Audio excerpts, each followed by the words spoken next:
আসসালামু আলাইকুম প্রিয় বিনিয়োগকারী ভাই বন্ধুগণ, আশা করি ভালো আছেন।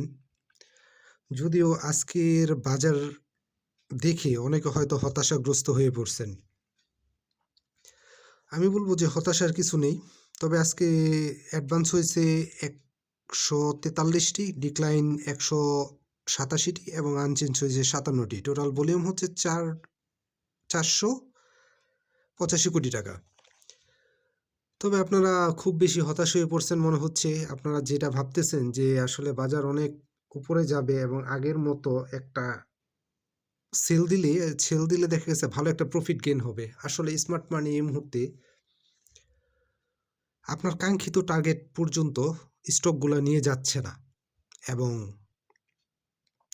অল্প কিছু লাভে এবং কিছুটা আপনাদের মেন্টাল প্রেশার দেওয়ার জন্য তারা সামান্য লাভেই প্রফিট টেক করছে। আর আমি যেখানে মনে করি যে স্টকটা ওই পর্যন্ত যাবে, কিন্তু স্মার্ট মানি যেদিকে মার্কেট নেবে সেদিকেই যাবে। এখন তাদের টার্গেট হচ্ছে শেয়ার হাতানো।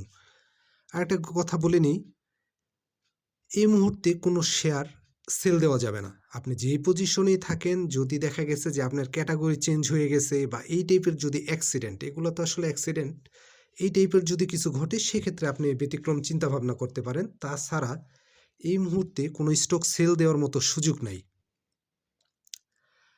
আর এই স্টকগুলো আপনি এই রেটে সেল দিয়ে বাই করতে পারবেন না। আপনাকে বেশি দামে আবার বাই করা লাগবে। তার থেকে প্রয়োজন যদি আপনার স্টকটি মুভমেন্টে না আসে আপনি অপেক্ষা করেন। আর যদি খুব বেশি প্রেশার মনে হয় তবে আপনি মার্কেট দেখা থেকে বিরত থাকেন, এটি আপনার জন্য ভালো হবে। তবে নির্বাচনকালীন সময় আর সবকিছু মিলিয়ে এর মার্কেটটা এরকমই হবে। এর আগে কিন্তু আমি আরেকটা ভিডিওতেও বলেছিলাম যে মার্কেটটা আসলে আমরা যেভাবে কল্পনা করতেছি ওভাবে হবে না। দেখা গেছে যে আজকের মার্কেট কিন্তু একেবারে খারাপ বলা যাবে না। একেবারে খারাপ বলা যাবে না, ভালো তো না, যাই হোক খারাপ বলা যাবে না। তবে এরকমই যাবে, দেখা গেছে পজিটিভ থাকবে, নেগেটিভ থাকবে এরকম। কিন্তু আমরা যেভাবে ধরে নিয়েছি যে কন্টিনিউ আপ ট্রেন্ডেই চলে যাবে মার্কেট, বিষয়টা এমন না। তবে হাতে থাকা স্টকগুলা পজিশন দেখে আপনি যদি চান সেক্ষেত্রে এভারেজ করতে পারেন ইন্ডেক্সের উপর খেয়াল রেখে। তবে এই মুহূর্তে সেল দেওয়া যাবে না এবং নিজের প্রতি নিজের কনফিডেন্স রাখতে হবে। আর সেল দেওয়ার সময় অলরেডি চলে গেছে। এখন সেল দিয়ে আপনি এই রেটে আর হয়তো বাই করতে পারবেন না। আর একটা কথা বলে নিই, এটা খুবই ইম্পর্টেন্ট।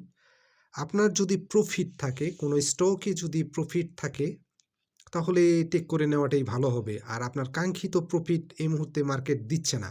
আপনি যেখানে ভাবতেছেন যে আরেকজনের স্টক হোল্ড হয়ে যাচ্ছে, সে জানে এটা নিয়ে সে কতদিন বসেছিল আর কোন পজিশনে আসে সে আসলে সেল দিতে পারছে কি পারে নাই।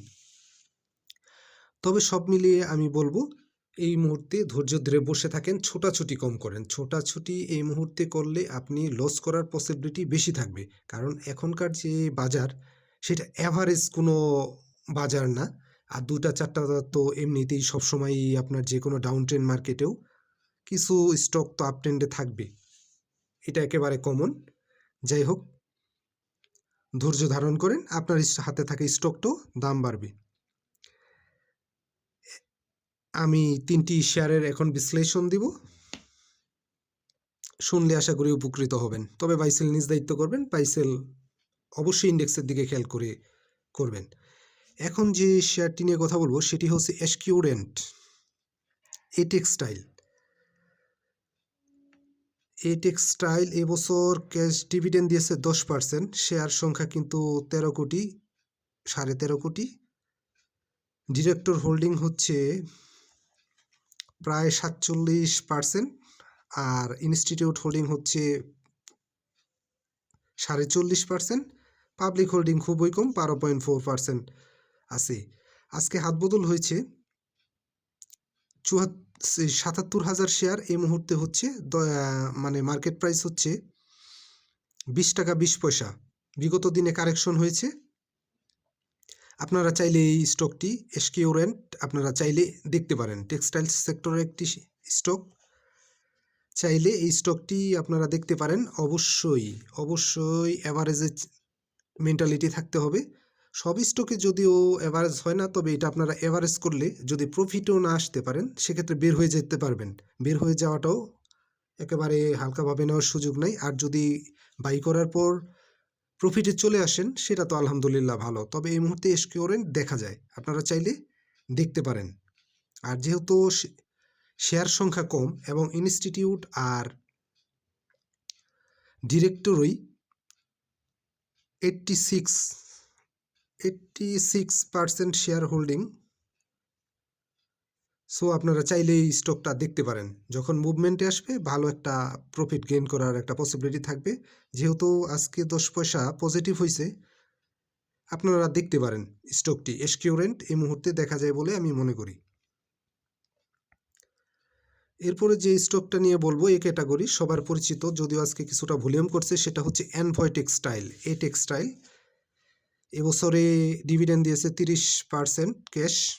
আর এনভয় টেক্সটাইল আপনারা কম বেশি সবাই জানেন। ডিরেক্টর হোল্ডিং হচ্ছে 65% আর ইনস্টিটিউট হচ্ছে 21.43, পাবলিক হোল্ডিং হচ্ছে 13.27।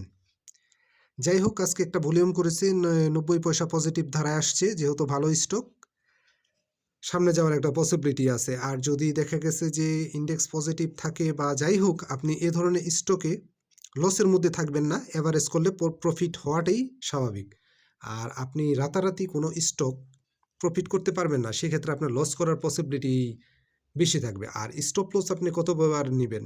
একবার দুবার নিলেই দেখবেন আপনার পোর্টফোলিওর টোটাল ব্যালেন্স অনেকটাই মাইনাস হয়ে যাবে। তবে এই মুহূর্তে আপনারা চাইলে এনভয় টেক্সটাইলটা দেখতে পারেন। তবে বাই সেল নিজ দায়িত্ব করবেন। আজকে কিছুটা ভলিউম হয়ে গেছে, 4,24,000 শেয়ার হাত বদল হয়েছে এবং 90 পয়সা পজিটিভ করছে। বর্তমান মার্কেট প্রাইস হচ্ছে 49.30। যেহেতু একটা ভালো স্টক, সবাই কম বেশি অবগত আছেন, চাইলে আপনারা দেখতে পারেন। ওই গেমলিং আইটেমের চাইতে এগুলো আমার হিসেবে এই মুহূর্তে মনে হয় ভালো হবে, যেহেতু মার্কেট খুব বেশি প্রফিট দিচ্ছে না। দু একটা স্টক সবসময়ই অ্যাভারেজে ভালো করবে, আর অল্প প্রফিট হলেই টেক করে নেওয়াটাই ভালো হবে। আর নির্বাচনকালীন মার্কেট এভাবেই চলবে। চাইলে আপনারা এনভয় টেক্সটাইলটা এই মুহূর্তে দেখতে পারেন। যেহেতু একটা ভালো স্টক, সব মিলিয়ে অনেকটা রিস্ক ফ্রি। হয়তো কেনার পরে ডাউনও যেতে পারে, আপেও চলে যেতে পারে। তবে ডাউনে গেলেও কিছু স্টক থেকে তো বের হওয়া যায় না, কিন্তু এগুলা থেকে আপনি প্রফিট নিয়ে ভালো জায়গায় অ্যাভারেজ করলে প্রফিট নিয়ে বের হওয়ার একটা ভালো পসিবিলিটি থাকবে। তবে আমি যে কোনো স্টকের বিশ্লেষণ দিই অবশ্যই একটু সময় নিয়ে, অন্তত 10-15 দিন হাতে নিয়ে স্বল্প মাত্রায় কিনে তারপরে চিন্তা ভাবনা করবেন। কারণ মার্কেট আজকে কিনবো কালকে বেড়ে যাবে, এই ধারণা থেকে বেরিয়ে আসেন। এরপরে যে স্টকটা নিয়ে কথা বলবো সেটা হচ্ছে খুবই আপনাদের পরিচিত স্কোয়ার ফার্মা। স্কোয়ার ফার্মা আপনারা জানেন এই বছরে 120% ক্যাশ ডিভিডেন্ড দিয়েছে। আজকেও কিন্তু 2 টাকা পজিটিভ হয়েছে এবং এর ইয়ারলি লো কিন্তু 198 টাকা। ইয়ারলি লোর কাছাকাছি আছে। আর এই ধরনের স্টক ইয়ারলি লো ভেঙে খুব বেশি ডাউন ট্রেন্ডে চলে যায় এরকম হয় না। যদি আজকে 6,29,000 হাত বদল হয়েছে, চাইলে আপনারা শর্ট টাইম স্কোয়ার ফার্মা দেখতে পারেন। আর যদি এসব স্টকে আপনি শর্ট টাইম ট্রেড করতে চান সেটাও পসিবল। অ্যাভারেজ করলে বা যে কোনোভাবে করতে পারবেন। আর গেমলিং আইটেম সেটা হিসেব তো আলাদা। কিন্তু আপনারা চাইলে স্কোয়ার ফার্মাটা এই মুহূর্তে দেখতে পারেন এবং চাইলে ভালো যদি প্রফিট হয় সেক্ষেত্রে শর্ট টাইমেও আপনি একটা প্রফিট গেইন করার পসিবিলিটি থাকবে। যদিও 2 টাকা পজিটিভ হয়েছে এবং একটা ভলিউম করছে। আর ভালো শেয়ার যেহেতু, খুব বেশি ভয় পাওয়ার কিছু নাই। যদি নেই আপনার ডাউন ট্রেন্ডও চলে আসে, আপনি এভারেজ করে বের হয়ে যেতে পারবেন। তার জন্য আপনি যুগের পর যুগ বসে থাকার প্রয়োজন আছে বলে আমি মনে করি না। এই মুহূর্তে স্কোয়ার ফার্মাটা আপনারা চাইলে দেখতে পারেন। তবে বাই সেল নিজ দায়িত্ব করবেন। আমি জাস্ট আপনাদের একটু পরামর্শ দিই, বিবেক বিবেচনা খাটিয়ে তারপরে আপনারা বাই সেল করবেন। কারণ পুঁজি আপনার, লাভও আপনার, সবই আপনার। যে নিজের বিবেক বুদ্ধি খাটিয়ে বাই সেল করাটাই বুদ্ধিমানের কাজ হবে। তবে চাইলে আপনারা স্কোয়ার ফার্মাটা দেখতে পারেন। আর যেহেতু বাজার এখনও ওইরকম আপ ট্রেন্ডে যায় নাই, যদি স্কোয়ার ফার্মা নিচে চলে আসে, ডাউন ট্রেন্ড আসলে ইয়ারলি লো হচ্ছে 198 টাকা, খুব কাছাকাছি একটা ডিস্টেন্সের মধ্যে, গ্যাপের মধ্যে আছে। আপনারা চাইলে স্কোয়ার ফার্মাটা দেখতে পারেন। শর্ট টাইমও একটা প্রফিট হইতে পারে, পসিবিলিটি আছে। কোনো কিছুই 100% শিওর না, কারণ যে আপনারা জানেন যে শেয়ার মার্কেট হচ্ছে ঝুঁকিপূর্ণ মার্কেট। বাই সেল নিজ দায়িত্ব করবেন। তবে চাইলে স্কয়ার ফার্মাটা আপনারা দেখতে পারেন। ধন্যবাদ, ভালো থাকেন।